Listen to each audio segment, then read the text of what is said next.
Okay, let's start sa mga kinder teacher dyan. So, open nyo lang yung browser nyo, type nyo lang Colibri download. Then, meron tayong first option. Click nyo yun. Scroll down. Then, click nyo yung Colibri for Windows. Since ang mga computer natin, mostly Windows ang nakalagay. So, kung Windows 10 or Windows 11 ka, pwede pa yan. So, once na na-download natin, click nyo lang yung na-download nyo. Then, wait lang natin na mag-run siya. Ayan. So, click nyo lang yung okay. And then, click nyo yung yes kasi mag-install siya ng Python. Then, wait ulit tayo. So, itong ginagawa natin, naggagawa tayo ngayon ng offline e-library. Kasi mostly yung mga schools, hindi naman available yung internet sa mga students. So, ito pwede natin gamitin to sa mga estudyante na walang data or walang internet sa mga cellphone or tablet nila. So, ayan, antayin lang natin siya na mag-run. Kasi depende to sa capacity ng computer mo. Ayan, nag-setup na yung ating Python. Ayan. So, ito i-install niya doon sa inyong computer. So, I suggest desktop computer ang gamitin nyo or laptop. Pero mostly pag sa school, desktop talaga. Pwede naman yung laptop mo. So, yung laptop mo yung gagawin mo siyang server ng lahat ng content. So, kung ikaw ay kinder teacher, ito yung resources na ginawa ko para sa iyo. So, mostly this is DepEd TV by Teacher Levin. So, magagamit nyo to sa inyong classroom o kaya sa school nyo. So, and then click natin yung next. Ayan. So, next ulit. And then, install natin. Ayan. So, ano ba yung Colibri? Mostly yung Colibri ginagamit to sa mga places, remote schools or remote areas na hindi accessible sa internet. So, kung nasa city ka pa, pwede pa rin naman itong gamitin. Especially kung halimbawa yung location mo, hindi naman talaga sobrang nakagamit yung mga bata ng internet or walang capability na mag-data lagi. So, this is free. So, available to na pwede nating i-share sa lahat ng mga schools or mga kaibigan natin na teachers sa Pilipinas, of course. So, antayin lang natin siya mag-install. Ayan. So, ginawa ko tong tutorial na to para sa inyo. So, as promised, once na nagawa ko yung DepEd TV ng mga resources, so, yung process natin na gagawin muna is online muna kasi hindi naman ako pwedeng pumunta sa inyo dyan sa mga lugar na the different regions except lang kung malapit kayo sa location ko which is in Muntinlupa. So, pwede yan Laguna, Cavite, or near place na malapit sa Muntinlupa ng mga schools.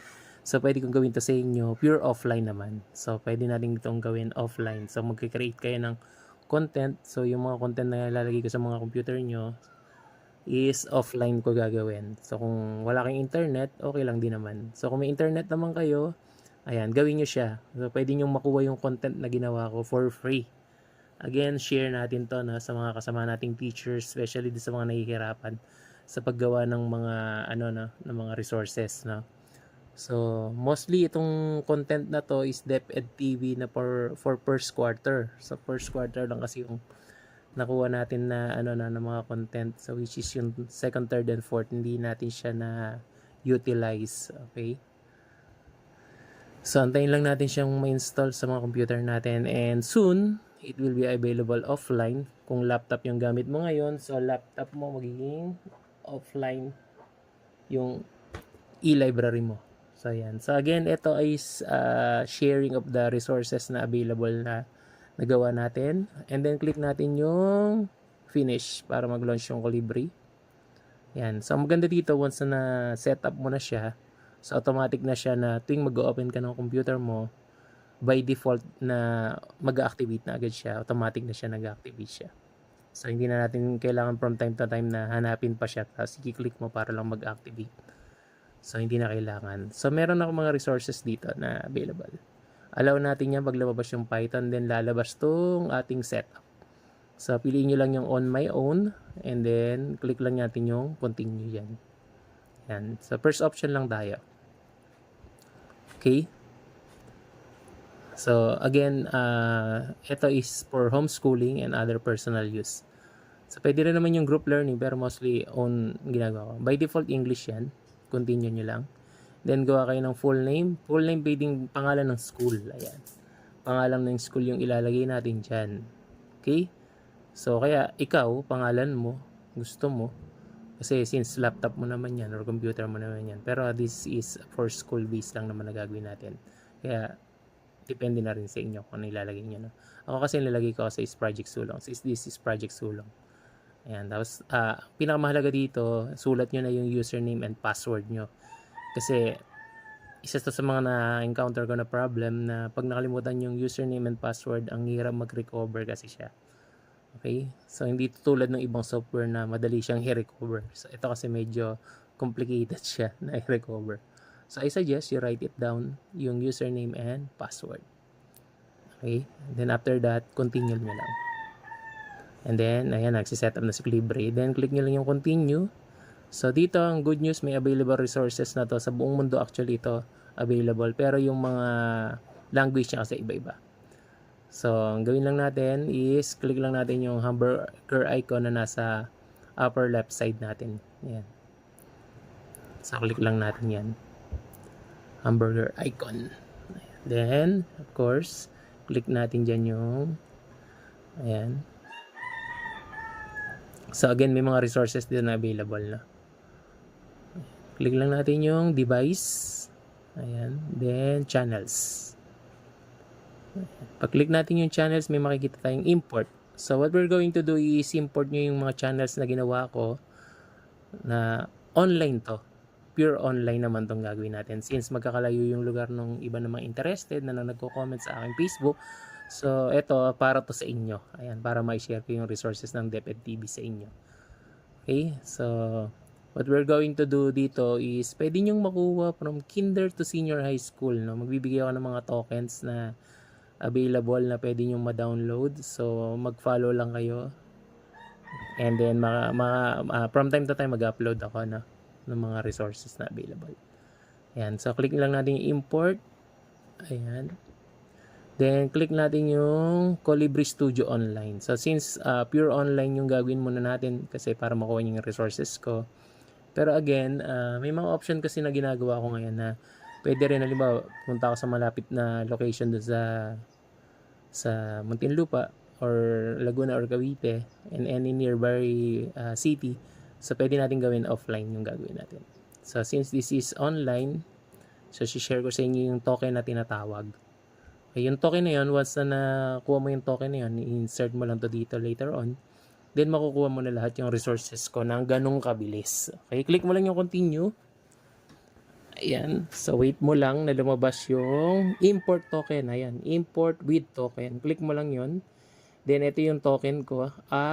Small letter to. RIFOG-GOJOB. Oh, kasama yung dash dyan. RIFOG-GOJOB. Then, click mo lang yung continue. Okay? So, ito is for kindergarten lang muna. Okay. Ayan. So, continue mo lang yan. And then, after that, magbabasa yan. So, antayin mo lang siyang mag-run. Ayan, lalabas yung 23 resources. Ang dami yan, no? 1 gig yung mai-install niya na resources na DepEd TV. Click mo lang yung select all. Ayan. 23 resources yan. Okay. So, I suggest yung hard drive mo dapat malaki yung capacity. Kasi ang investment mo dito is hard drive, laptop, or desktop. Okay. Click import. Ayan. Sa pag-import, antayin mo lang siya mag 100%. So again, kailangan malaki yung hard drive ng computer mo. It's either laptop or desktop yung gagamitin mo. And then, eto kasi marami-rami ritong share ko sa inyo na resources para magamit nyo na for free. Lalo na yung mga learners natin na gustong-gustong mag-explore at mag-advance. Pwede na natin ito gamitin for remediation, yung mga resources na meron tayo dito. So again, this is only for first quarter lang, no? Yung other quarter, wala kasi tayo ng copy nito. Then, maganda dito guys is downloadable itong mga resources na to. So later on, papakita ko sa inyo. And then, ang maganda pa dito guys is pag nilagay mo siya sa library nyo, tapos open mo lang yung network. So, kung malapit yung rooms dun sa library, pwede ma-access ng bata to. Okay, basta yung investment dito, laptop, desktop, router na walang internet connection, pwede. Or depende sa inyo, pwede kayong bumili ng mas pricey. Ayan, tapos na. So, ayan na. So, click lang natin yung hamburger icon. Click natin yung learn and then click natin yung library. Then, doon makikita na natin yung resources natin na available na siya offline. Nasa computer mo siya. Tanggalin natin yung internet para totoo na siya, na offline siya. Disconnect lang natin yung wifi natin. Ayan. Disable natin. Ayan. So, since this is nasa computer ko na siya, no? So, maganda dito guys is pwede na siyang maging maging offline e-library. So, ganun lang siya kadali. No? Click lang natin yung yung resources natin, no. Pakita natin. So, ayan na siya. So, ang gumawa nito is Teacher Libin. So, siya mostly yung teacher ng kinder natin sa DepEd TV. So, ito yung mga resources natin na available. Ayan. So, ang maganda dito puro video tutorial to, no?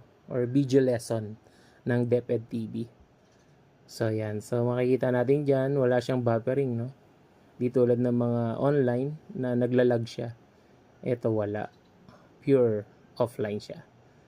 Okay? So, yan. So, offline na po yan. So, maganda niyan, guys. Tingnan natin yung device natin. Okay? So, makikita natin yung settings. Sa setting natin, pwedeng mag-login yung bata. Gagawa siya ng account, ano? So, gagawa siya ng account, na username, and may password. So, sabihan nyo lang din yung bata na huwag niyang kalimutan yung username and password para from time to time yun ang gagamitin niya. At ang good news, naka-download to. Na pwede ma-download. Naka-enable na yung auto-download. Once yung bata is nag-access siya, so pwede niya na ma-download yung resources. And then, pag uwi niya, pwede niya panoorin yung video sa cellphone niya kaya sa tablet na ginamit niya. Okay? So, yun yung good news na meron tayo dito sa ating Kolibri, which is an offline e-learning, which is the Project Sulong. So once again, antayin nyo lang yung mga post ko para sa bata, para sa bayan, para sa group, Project Sulong.